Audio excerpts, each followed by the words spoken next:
I'm the storyteller, and my stories must be told. I have many stories, tales for both the young and old. I have many voices to describe many places. Many names have I, and many faces. In Russia I am Ivan, in Sweden I am Jan. In Germany I'm Johann, in America I'm John. From my many travels I have gathered these tales to teach you good sense when all else fails. Sometimes there are tears, sometimes there is laughter, but always are happily ever after.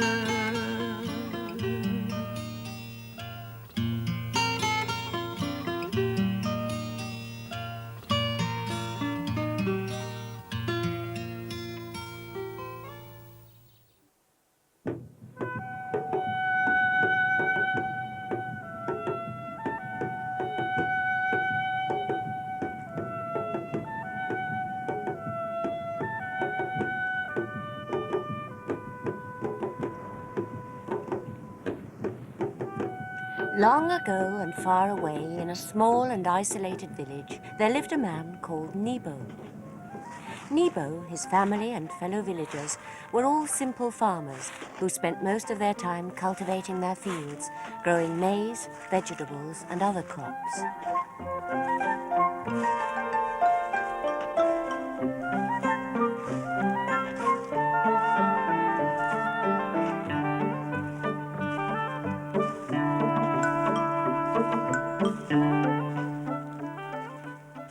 It was very hard work, and harvesting the crop was hardest of all, when everyone from the youngest child to the oldest man had to help out in the fields, working from dawn until dusk.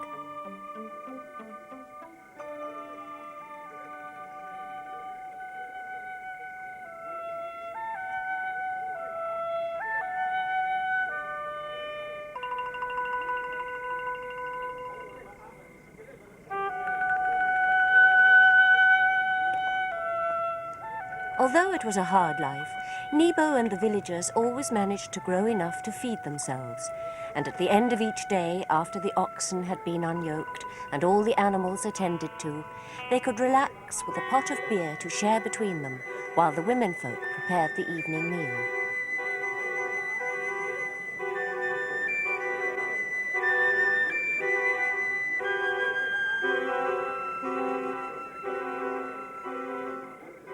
That was the time when they could enjoy a full and satisfying stew of meat and vegetables, well washed down with the potent beer, and talk about the world outside.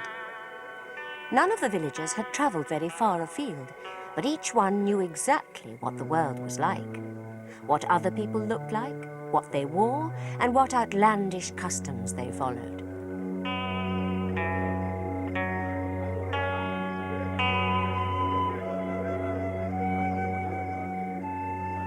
As the level of the beer fell lower and lower, so did the stories become more and more far-fetched. Everyone knew somebody who knew somebody else who had travelled long distances and had seen the most extraordinary sights. Strange-looking animals, villages so rich that nobody did any work, tribes of people who lived only in the trees, like the monkeys. Nebo always listened to these stories with fascination. Although he was quite content with his life, he longed to see some of these strange sights. One evening, the stories so inspired him that he decided there and then to leave the village and see for himself exactly how the rest of the world lived.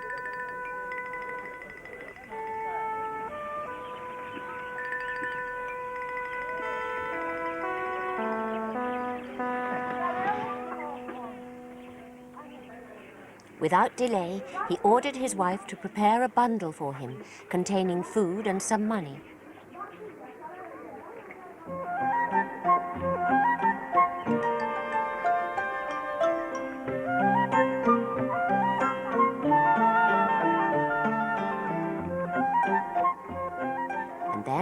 After bidding his wife and children farewell, he resolutely set off through the village gate. Everyone in the village was amazed at his courage and gathered around to wish him well and to tell him to return soon to tell them everything he had seen.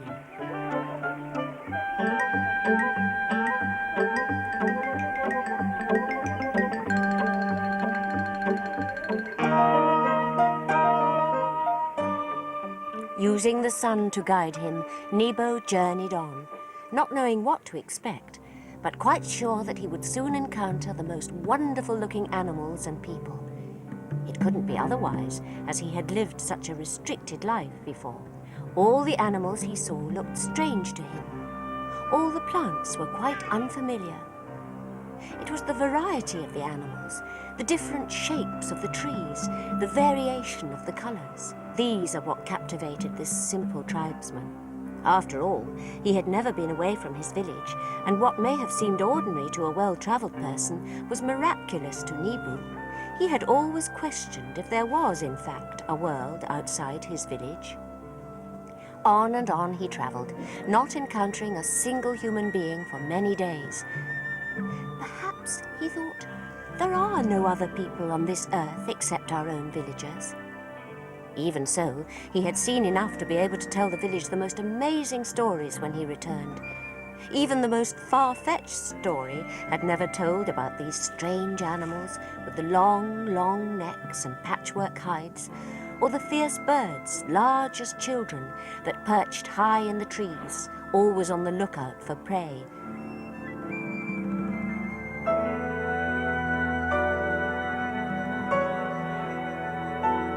Or the big monkeys that seemed so like human beings that at first Nebo had mistaken them for a band of people.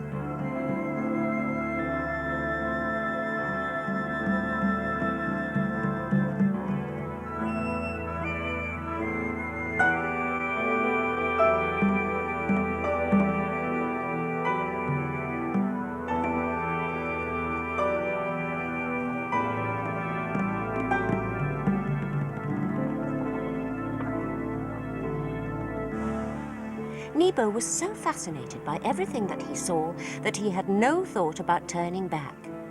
Each day brought a different adventure. Each day many new things to look at. So on he walked through the open grassland, quite happy to go on and on until he reached the ends of the earth.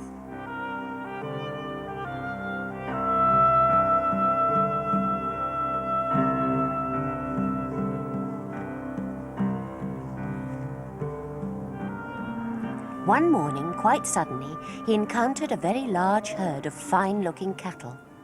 He had never seen so many, and in what good condition they were. More importantly, they were being driven by a small boy, the first human Nebo had seen since he left home.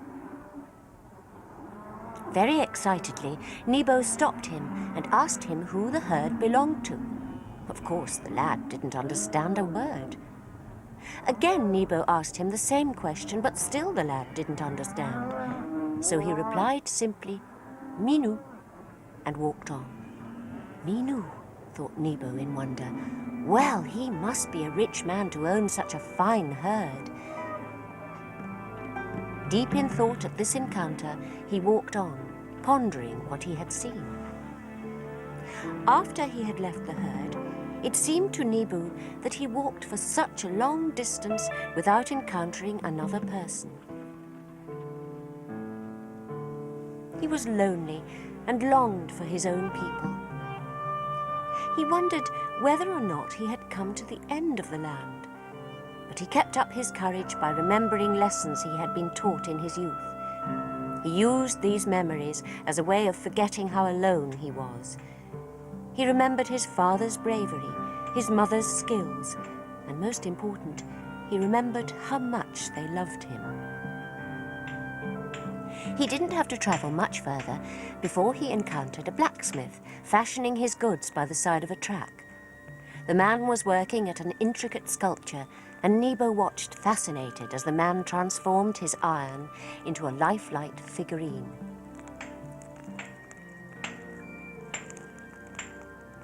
"That's wonderful," Nebo cried in admiration. "And who does that portray?"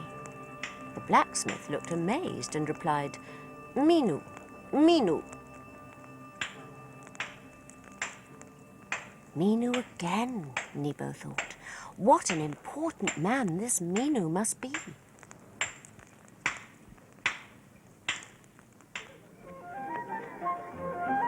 So on he journeyed, thinking about this rich person, until he reached a very fine-looking village, quite twice the size of his own. The huts were handsomely constructed, and the children looked fat and sleek.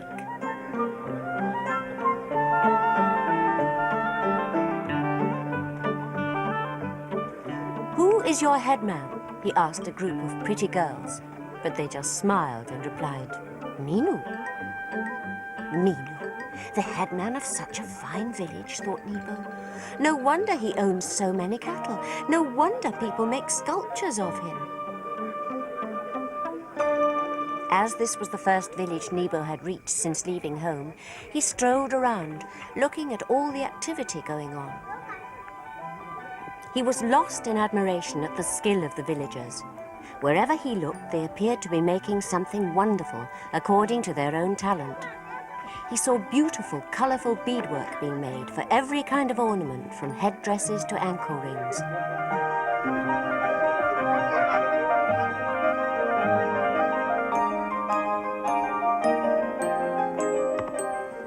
A woodcarver chipped away at a piece of wood.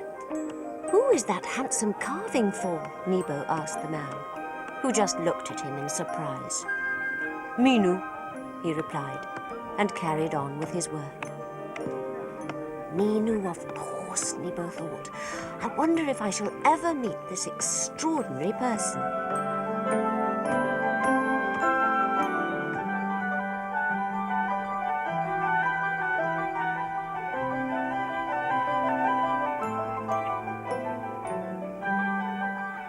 It was difficult for him to know which person to watch, which person to admire. The beadwoman, the stonemason, the potter whose skilled fingers transformed a lump of wet clay into a delicate pot.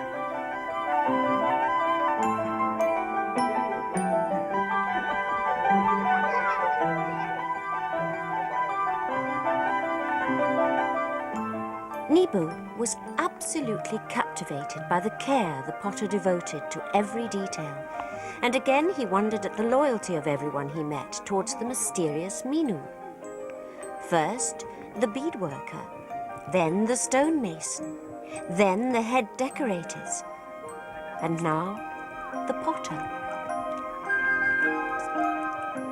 He marvelled at the fact that all these craftspeople had spent years perfecting their skills, and yet it seemed that everyone worked all day for the benefit of this one person. In his village, the craft workers did everything to benefit each other or to trade their goods with other villages. What happened here was very strange.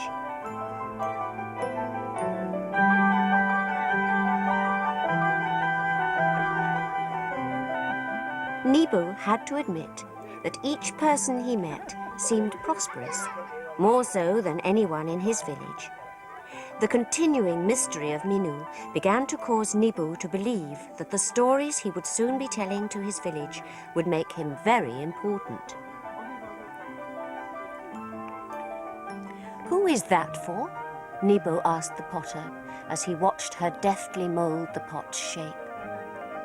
Without even taking her eyes off her work, she merely answered, "Minu," and carried on. But this man must own the whole village, Nebo thought. All these people must be his slaves. All this fine work, all those animals and children must be his. Who would believe that just one person could be so rich and powerful? What a story I have to tell my family and friends when I return. Even the pot that I am watching being made belongs to him. And what seemed the strangest of all was that these people seemed to be quite happy working for this Minu. The woman took enormous care and great pleasure in fashioning the pot. Obviously, nothing but the best was good enough for Minu. So Nebo walked from stall to stall, admiring the handiwork of each person, And just to confirm his own thoughts, he asked each one who was the owner of the work displayed. And each time the reply was the same: Minu, Minu.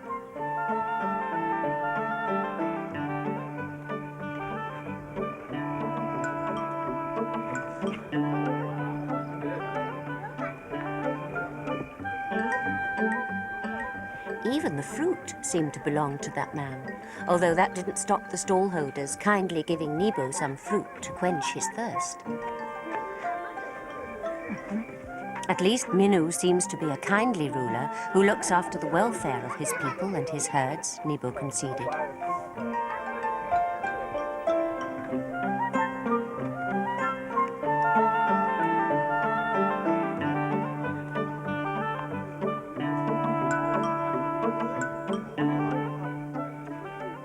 Nebo stared at the cattle.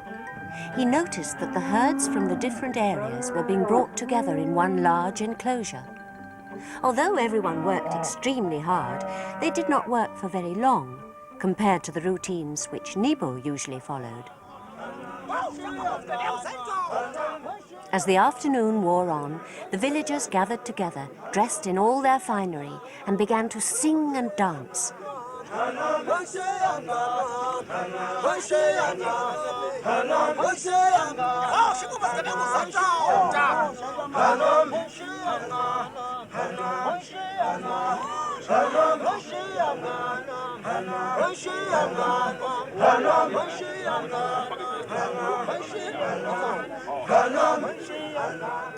It was clearly a most important ceremony for the people, and Minu was intrigued by this event. But when he asked a villager whom they were honoring, they just shook their heads and smiled. Minu.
Nebo noticed a river flowing not far from Mino's village, and as he had never before seen such a vast expanse of water, he decided that before he returned home, he would go and take a closer look at this strange sight.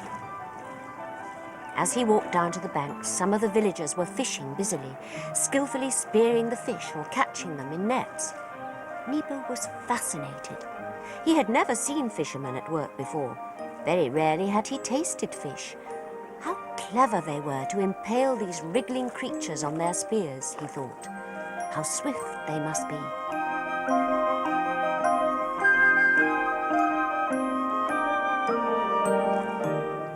Knowing already the answer to his question, he walked over to a fisherman and asked, "Who owns all these nets?" And the man replied, "Minu." "And who," Nebo persisted, "owns all the fish you have caught?"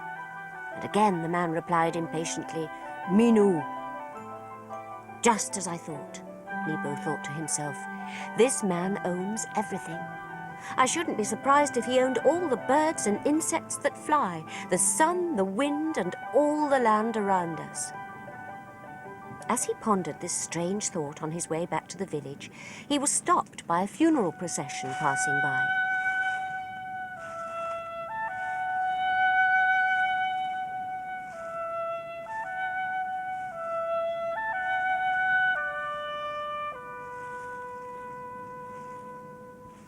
Nebo saw the dead man lying on the pall and asked the mourners who that unfortunate person was.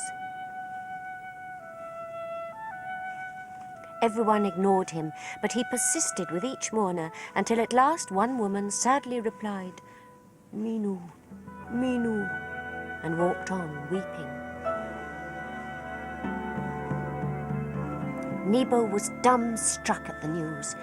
The richest man on the earth, who owned everything around, and yet even he has not been saved from death.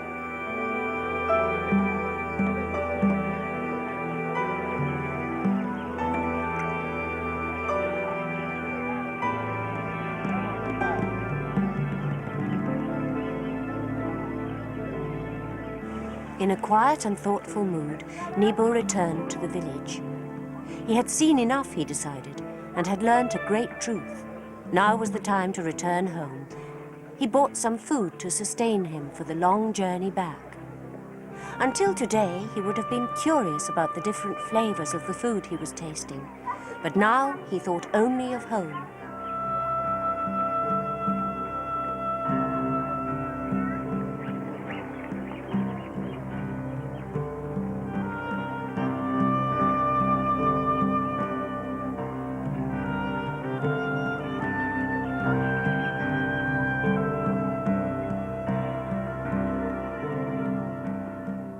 He began the long journey home, thinking of how much he had learned.